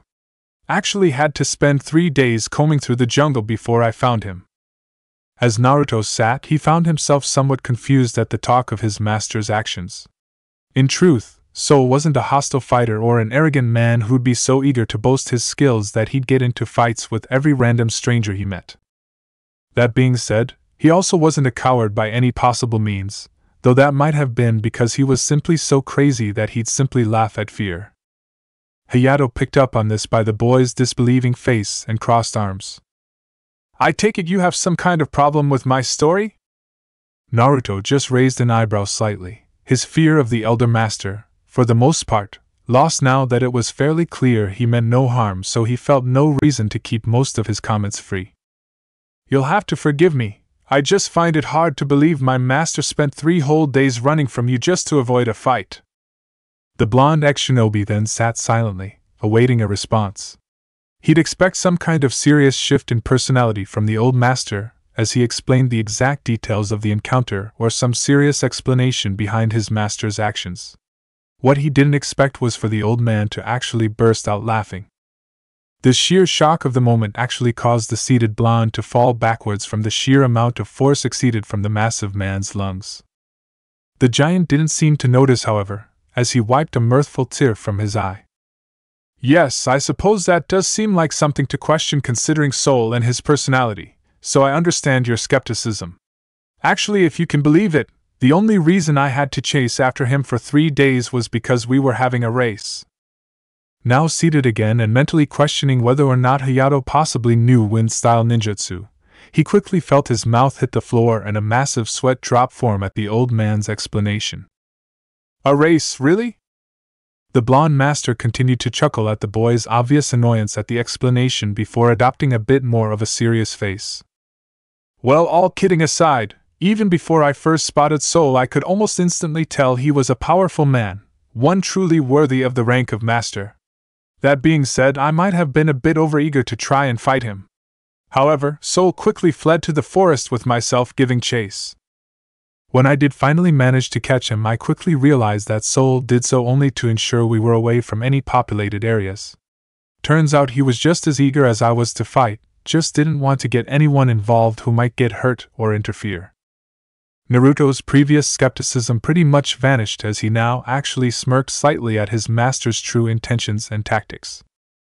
Should have realized that nutcase had a plan of his own. He's quite the nobleman, your master, my boy. You should consider yourself very fortunate. Naruto silently nodded as Hayato continued the story. After we stopped running, we met at a small clearing in the jungle. We, of course, had the usual exchange of banter and such before the fight itself began. It was here the blonde noticed the old master's eyes gain a far-off, nostalgic look, recalling the event with fondness. His tone itself made it fairly apparent how deep an impact said event had on him. It was without a doubt the longest and hardest battle I've ever fought in my entire life. Flashback 10 years ago. Deep breathing. So, do you think We should keep going? Hayato managed to get out with some serious difficulty, flinching in severe pain. Despite maintaining a confident front and his usual smile, it was obvious he was hanging by a thread in terms of stamina. His massive frame was bashed and bruised all over, various cuts covered in dirt, and mud adorned his body like tattoos. The normal green robe he wore was all but destroyed, thankfully though enough was left to cover his lower half. Probably the most noticeable marks, however, were the massive, likely third-degree, angry burn marks that adorned his abdomen, right pectoral muscle, and lower back. Each mark was the size of a basketball and still smoking in some areas. This, coupled with the fact that Master was practically on one knee and gasping slightly for air as if trapped underwater, would make any person who knew his reputation drop their jaws all the way to the Earth's core. Though their focus on his injuries would likely not distract them long from the area around, easily resembling a war-torn battlefield straight out of WWI. Craters of various sizes adorning the ground like scars, countless trees uprooted, broken, some even burned to blackened ash. Massive fissures in the earth that seemed to span for miles could be seen. It was a scene that would make one look upon likely in horror at the destruction, yet a strange sense of peace was felt by the old master as well as his opponents standing not far away, bathing in the brilliant golden light of the sun. Said individual was of course Soul, and he himself looked no better than Hayato, his own body covered in various bruises, his right arm hanging limply at his side. A steady stream of blood flowing just above his right eye and his orange pants seriously damaged. Yet like Hayato, he stood firm, his left leg raised high, currently engulfed in intense heat, the limb eager to inflict another scorching attack. The Capiria Master's teal eyes narrowed slightly, yet his own smile remaining, showing that despite his pain he was still having fun. Difficult to say, after all we've caused quite a bit of damage, don't you think? Soul lightly scratched the back of his head in embarrassment, as his eyes surveyed the damage done as a result of their little bout. Real shame too, I rather like this area, now it looks like hell in a hand basket. Hopefully this won't kill the tourist trade, I've got enough people breathing down my neck as it is. Though his tone was calm and mirthful, he never seemed to let his guard down around the other master, his fiery leg chambered like a high-powered rifle, ready to strike at the slightest hint of an attack. In the end, the pair stood in that area for several minutes locked in an old-fashioned Mexican stare-down, each second going by for what seemed like hours, yet neither individual so much as flinched. The air quickly grew tense as it seemed like their battle would begin anew. Both combatants prepared to engage, and then they fell flat on their respective asses and laughed like a pair of drunks at sporting event. Hayato seated himself in a cross-legged position, lightly patting down his still simmering wounds, his eyes never leaving Soul as he chuckled. Glad to see you and I reached the same conclusion. To be perfectly honest, I would have hated to destroy this area any further, and I'm pretty sure my granddaughter is getting worried about me. Soul chuckled as well, though wincing as his right arm waved back and forth like a weakened branch on a tree. Not like I had much choice, I'm pretty sure you broke my right arm. This is going to be a real pain to sit through, that was a real cheap shot you laid on me. He managed to let out a light glare towards the blonde, though it was obvious he held no ill intent behind it. Hayato's chuckling became full-blown laughter as the Capiria Master slightly grunted in frustration at the injury like a child who just scraped his knee. Come on, don't be such a baby, after all I was merely returning the favor for these burns you gave me. Soul quickly diverted his eyes, attempting to play innocent despite the fact his foot was still obvious smoking from his superheated kicks. Embarrassed, he quickly slammed his heated foot into the ground to cool it off, a rather sad attempt to convey his innocence. All humor aside, both masters looked upon each other with respect, either showing a hint of contempt or hatred towards the other. Soul eventually managed to get to his feet and held his arm slightly to keep it from waving too much. Have to say, that was quite the fight, my friend. Been a long time since someone made me work this hard before. We'll have to do it again sometime, to properly decide a winner. Hayo lightly nodded at the request. Yes, for now we can consider this a draw. After all, we're both too stubborn to admit defeat, and it's been forever since I had a truly worthy adversary. A competitive grin grew on the man's face as his eyes seemed to glow, while his battle aura flared. I look forward to our next contest, Dancing Sun God. Next time we meet, we'll have a proper victor. Soul's face quickly adopted a look of confidence, disregarding his broken arm for a moment. Oh, you can be sure, just be careful till then, old man. Hate to have you die on me before the sun can rise again on our battlefield. In the blink of an eye, Soul was gone, leaving Hayato alone in that destroyed field. Slowly getting up himself as he walked away, though not before saying something most people would probably never expect to hear him say. It's times like this that make me hate getting old. End of flashback. Hayato then had to hold back his laughter at the shell-shocked expression on the blonde's face, actually having his jaw drop in pure shock. Guess he doesn't know enough about his master to believe such a thing is possible. Then again, something about this boy's behavior beyond that of his fighting skills seems off for some reason. Naruto, however, didn't notice this man's change in thought, too focused on the surprising information. Some might find it hard to understand why Naruto, who'd fought powerful people in the past, would find this information so shocking, however. Again, they achieved that kind of destructive power with jutsu that allowed them to do things that defied imagination. Hayato and Soul, however, didn't have these abilities, for the most part, and instead were purely physical fighters with no chakra or elemental aid to speak of. Once more, Naruto was fully aware his master was powerful, that was obvious. However, Hayato had this sort of aura about him that made it obvious to the ex-ninja he was a walking natural disaster waiting to happen. So the idea that his goofy, pranking and relatively good-natured master could actually tie with this man was pretty mind-blowing to say the least. I always suspected Soul Sensei was stronger than he let on, but to think he'd be able to go toe-to-toe with a guy who could probably knock around an entire army of ninjas without getting a speck of dirt on him. Sheesh, just when I thought things in this crazy world couldn't get any weirder.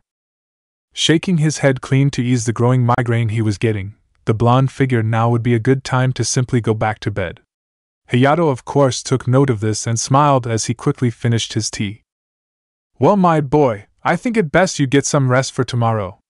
After all, wouldn't want Kenichi or the others to suspect something's off, would you? Naruto nodded stiffly, and he slowly got to his feet and slowly walked towards the steps. He got about halfway before stopping for a moment, his demeanor changing. You're not gonna tell anyone the truth about me being Fenrir, are you? The boy's tone had become hollow and slightly fearful, as if crying out for aid in some way. Hayato, of course, could immediately tell what, or rather who, he was referring to. You mean Renka, don't you? How you truly care about her, don't you? Despite the tense air, Naruto's face heated up slightly at the notion and did his best not to stutter. It's just, Renka's a very close friend and she means a lot to me. I feel terrible about keeping secrets from her, especially that I'm part of the gang that's repeatedly tried to put down your disciple. Yet I know if she found out the truth, she'd probably hate me for eternity. Hayato could only frown at the boy. The look of despair and loneliness grew on his face, showing this wasn't the first time he'd experienced such feelings. He could tell there was something different about this boy, beyond simply being trained by a skilled master, something that went far deeper into his past. Though despite for the time being it was best not to pry, true the boy had caused his granddaughter and disciple some degree of grief, it certainly didn't merit bring up any more of his demons, for now at least. With a kind nod he offered the boy a reassuring grin. You have my word, my boy, I along with the others will keep quiet about this matter for now. Though you'll have to tell her eventually. Naruto frowned deeply at the idea and slowly sank into the darkness while heading to his room. Believe me, I know. Hayato frowned as he released a heavy sigh as he recalled the boy's look of slight desperation. That boy, so much sorrow contained within. It was fairly obvious there was more to him than he was letting on. That much was evident both by his skills and demeanor. No normal child that age acted in such a way unless they'd experienced much in their short life. However, for now Hayato felt it best not to delve any further into the boy's past than was necessary. He was still a child and it wasn't really his place to interfere nor dig up any more painful memories than necessary. The boy would hopefully come around eventually. It was simply something that would take time. Plus, despite his strength and skill, Hayato also wasn't keen on incurring the wrath of the boy's master. True, Hayato was considered a literal god among masters, but his last battle with the dancing master was too close to call. So fuck off, one of the few people in the world who could challenge him wasn't high on his priority list. So with another sigh he decided to leave things as they were and headed up to bed, ready to see what interesting events the next day would hold. Scene change, unknown location. Damn it, Fenrir. I can't believe that bastard managed to fuck up my plan. Now, thanks to his and Hermit's antics, I've got Odin breathing down my ass and likely the great sage Fist himself. Loki was currently pacing around anxiously, his hands normally working with a wire puzzle too busy shaking frantically as he tried to contemplate a plan. After the fiasco of the kidnapping plot, Odin had more or less kept his all-seeing gaze firmly locked on Loki, his trust in the fourth fist. What remained was fading fast. Most of the other fists pretty much took Fenrir and Hermit's example, showing no faith in the trickster and avoiding him like the plague. It more or less put a serious damper on his plans. This isn't how things were supposed to work. Fenrir was going to be my ace in the hole to help me bring Odin down from the inside. Instead, that damn wolf's only served to bite me in the ass. Frowning in frustration, he did the only thing he could and promptly sat himself before his laptop. Might as well check out my spy network and see what I can dig up. Perhaps those idiots managed to dig up something useful instead of constantly sending me emails about YouTube videos they want me to see. His eyes quickly scanned over the various emails and his frown only deepened. Still nothing on that turncoat Hermit. Seriously, how hard can it be to find a guy who looks like a goddamn male model? I'm surprised he doesn't have his own website with all the fangirls he has. Pinching the bridge of his nose, he changed attention to Fenrir, or rather Naruto, who despite being the more secretive of the two still had something of a life outside of Ragnarok that Loki had at least tried to dig up on. Okay, let's see. Crap, shit, junk, link to porn site, save for later. Jesus Christ, can't these idiots find anything on this guy?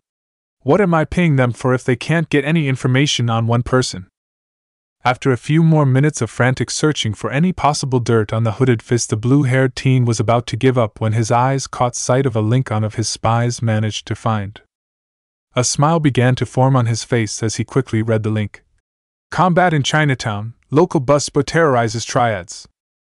Loki's grin widened considerably as he quickly saw an image taken of a familiar-looking spiky-haired blonde with blue eyes, standing outside a Chinese restaurant with a blue-haired, green-eyed Chinese girl currently with her arm wrapped around his shoulder, a smile on both their faces. In mere seconds, Loki began to chuckle uncontrollably as he quickly copied the image and then proceeded to cut Naruto out of the shot, leaving only the girl. He then transferred it to an email, addressed to all the shadows he had throughout the city. As he continued to type away, Loki's grin grew sinister as he thought of the mayhem he would soon wreak upon his former comrade. So have yourself a little lady friend and managed to get yourself on the wrong side of the triads, Fenrir? TSK, you really shouldn't get involved with people like that, my friend. After all, wouldn't want anything bad to happen, would you? He then quickly pulled out his phone and pressed sped dial before bringing the phone to his ear. Loki, what's up? Did you get that link I sent you? The sound of the fourth fist smacking his face in annoyance resounded over the phone before he began talking. Shut up and listen to me, you idiot. I'm sending you and the others an image of someone I need you to find for me. Once you get her location, contact me immediately, got it? The henchman in question listened to his boss with curiosity, the sounds of mouse clicking heard by Loki. Okay, boss, I got the image. Hush, she's quite the looker. Though what's up, boss? I thought you had a thing for number 20. The fourth fist quickly grew a tick mark at his minion's stupidity, all the while trying not to crush his cell phone in his hand. Would you please just shut up and listen? Let's just say this girl has some serious importance in a plan of mine, and I need to know where she's gonna be at as soon as possible. Think you can do that for me without making an ass of yourself? After a few moments of pausing, the minion on the other line responded. Sure thing, boss. Give me a few hours and I'll be able to tell you every place she's been in the last couple of days. Though what are you gonna do, boss? The blue-haired fist quickly gained a long, sinister grin as he quickly searched the net for an online phone book. Let's just say, I've got a few calls to make. Scene change, next day. After some collective hijinks the other day at the pool, Naruto and Renka finally left the Ryozanpaku dojo, mainly at the insistence of Hakubi.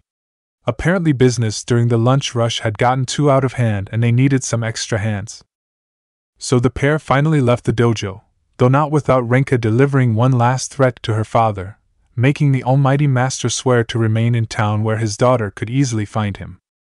Should he refuse to comply with said request, well, let's just say the consequences involved a sped dial call and an immediate flight to Japan for Renka's mom.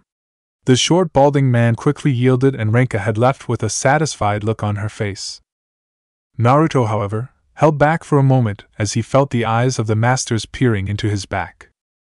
Though they did say anything, it was fairly obvious what they were attempting to say. It was pretty much a collective, "We'll be watching you."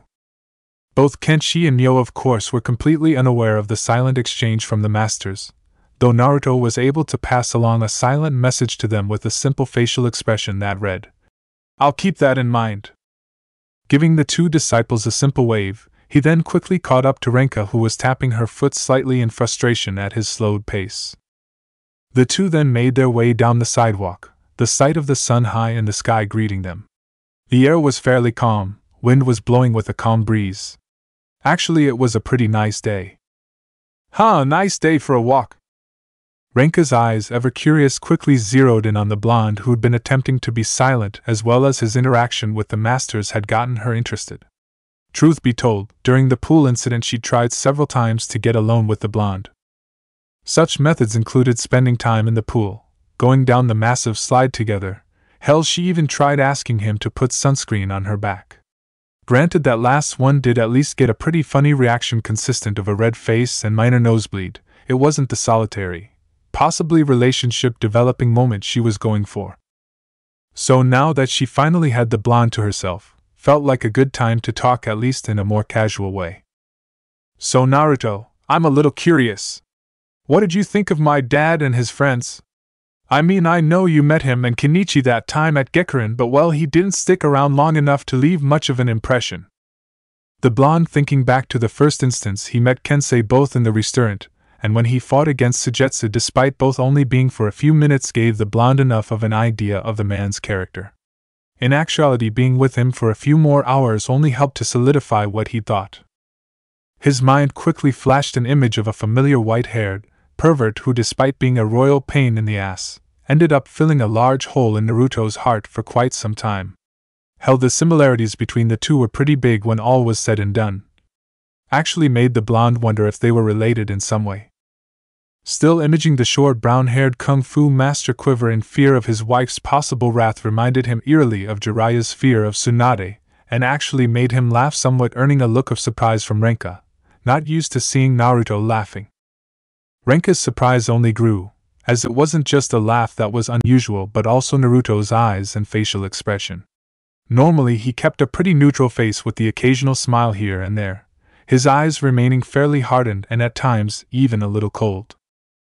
Granted, this was mostly when facing down members of the triads and he often seemed happy, yet Renka could always tell somehow that there was something hidden behind that seemingly impassive visage. Here, however, it was the complete opposite. The blonde's normally hardened facial features softened greatly. His eyes actually filled with a great deal of life she'd almost never seen before. It was a complete flip from his typical personality, and strangely Renka felt her heart actually flutter slightly at this glimpse of the boy's different side. Her moment quickly seized once the blonde stopped laughing, actually wiping a tear from his eye. Renka's face, of course, still retained a look of surprise, to which the blonde quickly picked up on, and of course felt it best to provide an explanation. "Sorry about that, Renka. It's just, well, your dad reminds me a lot of someone I know from back home." Renka's eyebrows shot up at the revelation. Despite knowing Naruto for a fair amount of time, Renka nor anyone at Gekuren had ever been privy to any sort of information about the blonde's old home or family. Heck, they didn't even know what country he was from. So this meant that Renka now had a chance to learn possibly some deeper secrets about the blonde that may help her better understand him and maybe even get closer to him. She pretty much jumped into the first question that popped into her head. "So this guy from your home, I take it he must have been a serious pervert for my dad to remind you of him." Renka's eyes quickly shot up as she watched Naruto literally laugh out loud at the comment, making it pretty obvious she'd hit the preverbal nail on the head. The blonde quickly stifled his laughter, actually wiping a tear from his eye as he looked at Renka with a fox smile. "Renka, you don't have even the slightest clue how right you are." Curious at the remark, the blue-haired girl frowned in curiosity. Well, you gonna tell me about this guy, or are we just gonna keep playing 20 questions? The blonde's eyes looked on into the distance, focusing in slightly on the sun as his mind flashed back to more enjoyable times. His name was Jiraiya. I guess you could say he was the one who taught me since I was a little kid. He was also my godfather, and a self-proclaimed super pervert. The last line was spoken with a little disdain. After all, kinda hard to say the word super pervert out loud without feeling a deep sense of shame. It was made all the more evident as Renka blanched out at deceased Toad Sage's self-proclaimed title. She ended up actually face-palming while imaging vaguely the image of her father and this Jiraiya together, going on insane escapades of perversion and depravity. Naruto all the while chuckled at her reaction, finding it somewhat cute seeing someone share his sentiment. Yeah, that's about the reaction I had the first time he said that same line to me. Geez, that old perv was a pain in the ass to deal with. Every time we went somewhere he'd always leave me hanging just to chase after some lady he had no shot in hell with. The ex-ninja's face quickly softened, recalling the more pleasant memories he'd had with the old Sannin. Yet even though he might not have been the best role model or master, he was still a great man, always willing to do whatever he could to protect those he cared for. That's another way your dad reminds me of him, Renka. At that point Renka actually managed to form a smile of her own. True, her father wasn't perfect. Yes, he was a flake when it came to his major responsibilities, was way too perverted and acted really immaturely at times. Yet despite that, Renka always knew she could count on him when she needed him, and that despite appearances, the elderly Ma loved both his wife and children with all his heart and soul, willing to do anything to keep them safe and happy. It was times like that Renka was reminded why, despite her abrasive behavior at times, she still loved and respected her father. It actually made the girl slowly forget some of the more assholish things he'd done in the past, and certainly explained why her mother was able to put up with all the crap he pulled. Though now that she thought about it, Renka quickly took note of something very crucial about the way the blonde spoke of this Jiraiya individual. He said he was his godfather. Does that mean something happened to him? Despite her arguably airhead or hot-headed personality at times, Renka was very intuitive when it came to reading people, came with being a martial artist. As such, she'd learned to read people fairly well, which was helpful at times. Thus once she'd put the pieces together about this Jiraiya guy, a light bulb went off in her head. Naruto never talked about his past for a good reason. In the entire time she'd known him, the blonde had never spoken about his parents, or any other family members, not once. Granted, most teens aren't crazy to talk about their parents, especially with their friends, but they'd at least mention them from time to time. Then there was the fact he lived alone for the most part. That pretty much meant that his parents were likely dead, and thus Jiraiya was likely Naruto's only real family for a time. So with him gone, the blue-haired girl stared back at her potential crush with a sad look, the boy unable to see it as he'd managed to get a few steps ahead while she went to muse. Even at a distance though, she could feel that despite his previous joy it only lasted for a fleeting moment, and now a more melancholy aura had encompassed him, likely from recalling the moment Jiraiya was taken from him. It's no wonder Naruto acts so cold or antisocial most of the time, having to grow up without parents and then have the closest thing to family member taken away from you. That's a burden no one should have to bear. The two continued on in silence, Renka contemplating the information she'd just been given, trying to decide the next course of action. However, her thoughts were quickly halted when she found herself colliding with Naruto, who'd inexplicably stopped moving. Lightly rubbing the sore spot on her forehead, she quickly looked up in frustration at the blonde, preparing to rip him out for his sudden halt when she noticed his eyes had quickly grown cold. Naruto, what's... The blonde, however, quickly cut her off as he slowly shifted into his combat stance, inadvertently causing Renka to do the same. Her eyes quickly scanning the area, though quickly noting that Naruto's stance quickly hardened along with his eyes, becoming more ice-cold than before. Confused at his behavior, she was about to make a remark when the sound of footsteps caused her danger senses to shift. Her battle mode quickly established as she turned to the source of the footsteps. However, she quickly found herself dropping out of combat at the sight of a seemingly harmless light blue-haired civilian running towards them. His face displayed a friendly expression as he waved towards the pair, or rather Naruto, Yet something about him rubbed Renka the wrong way. She could tell he was obvious untrustworthy. Naruto, on the other hand, was too busy holding himself back from ripping said individual apart. True, he ditched the glasses and had his hair slicked back, but the blonde could still see individual hidden behind. Loki, that son of bitch. What the flying fuck is he doing here? His eyes quickly shifted to Renka, who was currently focused on the disguised Loki as he closed the gap between them. Whatever he's planning to do, I can't say anything that'll reveal I'm a member of Ragnarok to Renka. She'd never trust me again if she found out the truth. Doing his best to recall his master's training on emotion control, the blonde took in a deep breath and silently exhaled, slightly quelling the fiery rage building inside. Just in time as the disguised Loki finally managed to get in close. He immediately came to stop in front of the pair and grew a massive fake smile as he spoke. Man, my friend, we've really got to stop running into each other like this. I've been looking all over town for you. Loki showed his skillful acting, pronouncing every word and sound with perfectly faked emotion. Despite being 100% fake, only truly skillful individuals like Naruto could pick up on it. Renka regrettably could not, a fact made evident by the confused look she held on her face. Though that didn't stop her from speaking to the fourth fist. Naruto, do you know this guy? You didn't tell me you had any friends outside of the guys at Gekurin. She frowned deeper as she looked towards her friend, who was doing his best to avoid her gaze. Anything else you've been hiding I should know about? The blonde, of course, didn't respond to the question, though he had sweat dripping down the back of his neck slightly. Yet inside he was filled with rage as he could literally feel Loki's devious smirk, enjoying every second of watching the blonde squirm. Of course, it didn't take long for him to jump back into his innocent act and slap that fake grin on his face. Sorry about that, I'd figured Naruto would have told you about me, but then again he's a bit of the secretive type. I mean, here I am looking around for my buddy and end up finding him with a pretty girl practically clinging to his arm. For some reason Renka actually felt the need to cringe at being called pretty by the blue-haired stranger, which only added to her suspicion, but she put it aside as the brunette extended his hand in a friendly manner. Where are my manners? I'm sorry, let me start again. My name's Yamazaki Takimoto, and it's an honor to meet you, miss.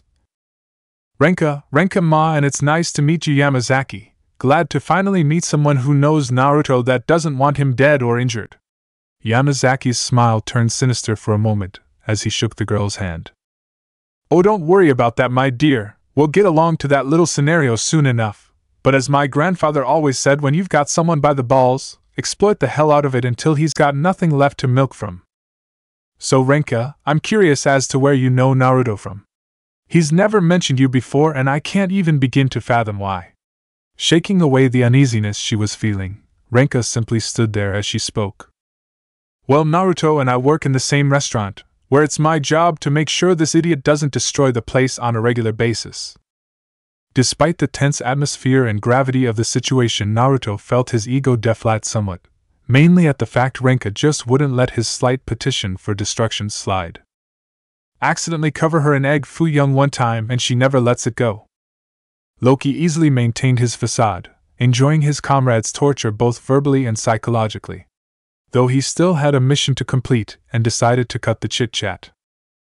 Sorry to cut you off there, Renka, but I was kind of hoping to talk with Naruto alone for a bit if it's okay. It's kind of important, you understand, right? That really made the girl tense up and her suspicion to run on high. While she trusted Naruto, she didn't trust this guy as far as she could throw him, and wasn't about to let this slide. However, she quickly found herself held back as Naruto's voice rang out. Relax, Renka, this won't take too long. I'll be back at Gekurin, so you go on ahead while I talk things over with my buddy here. Renka's eyes widened as she looked to Naruto, who managed to give her a small, yet still visibly forced smile that only served to add to her unease. Yet at the same time she could see him almost pleading for her to leave, like there was something crucial he didn't want her to learn. Despite her desire to help the boy she'd come to care for, the kung fu girl could only look upon him sadly for a moment before making a forced smile as she slowly walked backwards towards Gekurin. Sure, Naruto, just make sure you get back soon or I'll make you clean the whole restaurant with a cotton swab. With a wave from Naruto, she quickly turned her back and ran away, yet for a moment she looked back sadly at the blonde, knowing that there was something dark he was hiding from her, and he didn't trust her enough to tell her about it. This feeling of distrust felt like a hole had been made in Rinka's heart, only adding to the gloom she felt as she walked away. Once she was gone, Naruto went right into Fenrir mode, his ice-cold eyes looking upon Loki with a frost-like gaze that could freeze any psycho in place, yet Loki merely leered, chuckling at his comrade's attempts to intimidate, quickly reaching into his pocket and pulling out a familiar pair of goggles. His deceitful face looking back on Rinka. "I'm sorry to interrupt your lovey-dovey time with your girlfriend Fenrir, but I felt it was necessary for us to sit down and have a little chat. Don't you?" Loki quickly found himself elevated from the ground by the collar of his shirt and slammed against the wall of a nearby alley. Naruto peering into him with pure rage in his eyes. "After the crap you pulled with Hermit, using Anoka as a shield to lure out Shirahama and going behind my back, give me one good reason not to rip those glasses of and shove them down your throat and out your ass?" The blue-haired fist merely slapped his ally's hand away, placing his hands into his pockets in a slouched-over position. His relaxed posture made it evident he wasn't the least bit frightened of the ninth fist. He actually raised his finger in a disapproving gesture towards Naruto. Now, Fenrir, you really shouldn't be so hostile towards me. After all, I'd hate for something bad to happen to you." His face quickly grew wicked behind his glasses as he took another look back in the direction Rinka had left. "Or your pretty little friend?" That was the straw that broke the camel's back. Naruto unleashed a fast and powerful kick aimed straight for Loki's smug face. However, Loki managed to produce a cell phone with his finger on the dial button. "I wouldn't do that if I were you, my friend." Naruto's kick stopped just an inch from embedding Loki's nose into his skull. His eyes now focused on the cell phone, knowing that whatever Loki was up to, it couldn't have been good. The karate-using fist laughed at the fierce fist's pause. "That's better. Now I take it you're probably wondering, hey, what's on the cell phone, Loki? Please tell me, as I'm too stupid to figure it out." Clearly Loki's own ego in terms of his intelligence clearly knew no bounds. "Well, my friend, to answer your question, after that little stunt you pulled, ruining my otherwise flawless plan, I decided to do a little digging. Imagine my shock when I see an article in the newspaper of you and your lady friend taking down mafia members. Some people, including Rinka, I bet, consider you a hero, some a guardian angel sent to protect them from the big mean gangs. Makes me wonder what they'd think if they knew the real you." In that instance, Naruto's heart quickly began to drop like a stone, doing his best to conceal his anxiety, while his hands clenched in fury at the implications Loki was making. Loki, of course, didn't let up in his implications, circling his normally ferocious ally as if he were the one in control, practically holding his phone like the key to some great treasure. "That's the trouble with being in a gang, have to keep secrets from everybody. Such a horrible crime to keep such things from your friends, don't you think?" His smirk grew wider as he could see Naruto's body tense up as if he were being constricted by ropes, all the while making it more obvious he wanted nothing more than to reach across, rip the phone out of Loki's hand and then smash it over his head. The blonde's tension grew as Loki's finger grew closer to the button, his face growing more serious. "Anyway, Fenrir, now that I have your undivided attention, let's get down to the real reason I asked you down here." Naruto opened up his ear while containing his killing intent, barely muttering out a, "What do you want?" "Well, since you're going to be my little pet from now on, I suppose there's no harm in telling you. See, Fenrir, all my life I've always been part of different groups, using my skills in spying and intelligence gathering to make said groups strong. However, I'm the kind of guy who prefers to be the one giving orders as opposed to taking them. Thanks to you and Hermit, Odin's practically got me by the ear, though that's something I intend to fix." Turning his back to Naruto, yet calmly keeping his finger near the button, Loki's tone became more exuberant, like a dictator giving a speech. "I've gotten sick and tired of being under Odin's thumb. It's time for a change in leadership and the all-seeing king to be knocked off his high horse with me taking control."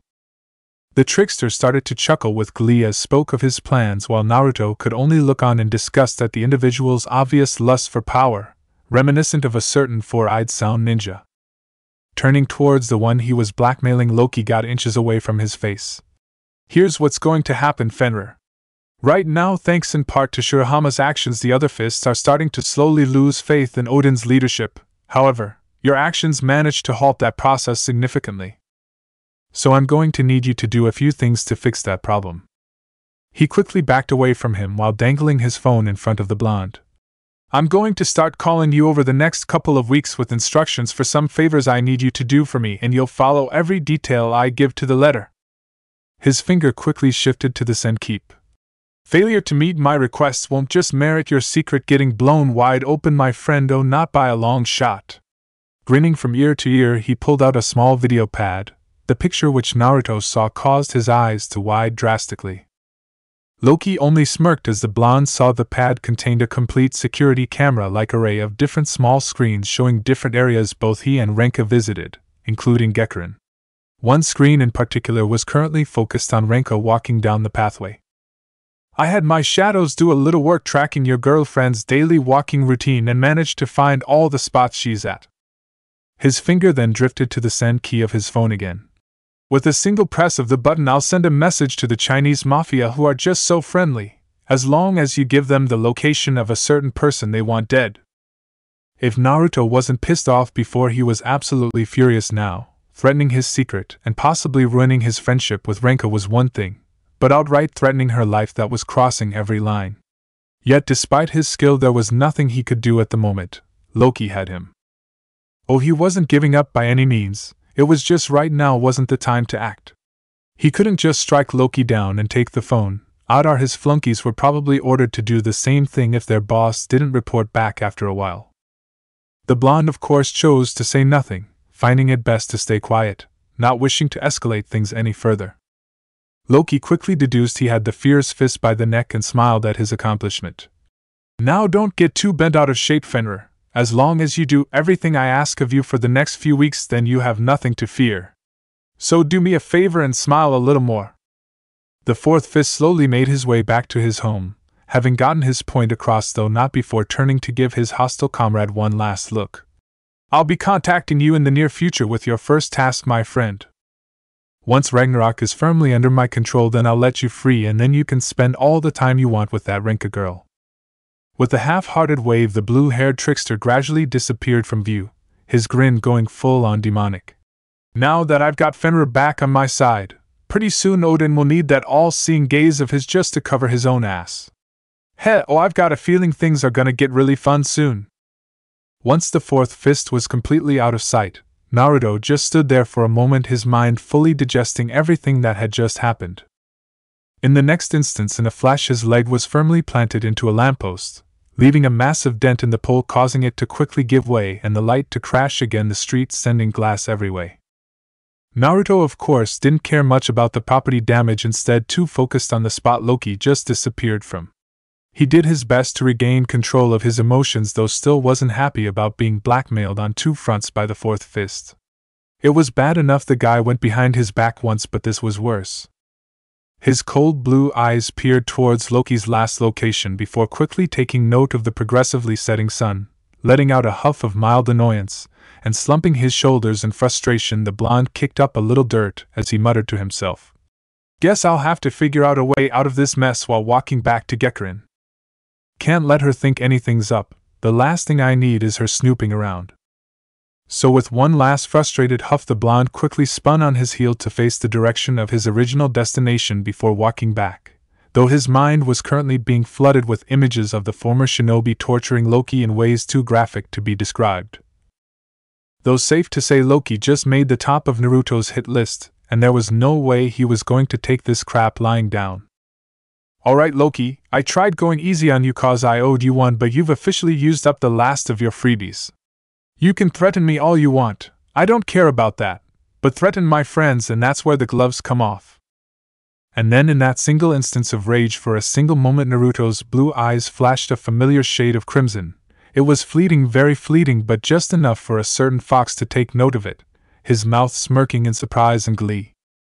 Looks like that seal might not be as unbreakable as I originally thought. Better watch your back, Loki.